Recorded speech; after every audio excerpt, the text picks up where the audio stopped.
ఇక కార్యక్రమం 5 నిమిషాల్లో ముగుస్తుందండి, దయచేసి కూర్చోండి.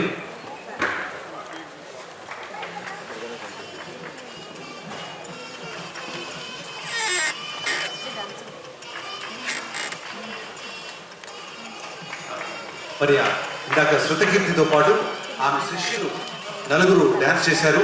వాళ్ళకి ఆశీర్వాదపూర్వక చిరు సత్కారం జరుగుతుంది. పెద్దల చేతుల మీదుగా Rama, Bhumika 8th class, Priyanka 7th class, Lavanya 7th class, Sameera 8th class. వీళ్ళంతా కూడా శృతకీర్తి శిష్యులు. కూచిపూడిలో కూచిపూడి నాట్యం కు అంటే కూసే కోయిల గీతాలే మధుర గానాలుగా, చి అంటే చిరుగాలుల సంబడలే చతురు వాద్యాలుగా, పు అంటే పోలుగుంపుల సోయగాలే ఆహార్య అంగీకాలుగా, డి అంటే డివిటిల కోటి కాంతులే సాత్వికాభినయ దరహాస లీలా విలాసాలుగా, అటు తనవును ఇటు మనసును పరమశింపచేసే పరమోత్కృష్టమైన 4 అక్షరాల 4 అభినయాల వెరసి 4 నాలుగుల పదహారాల తెలుగు నాట్యం మన కూచిపూడి.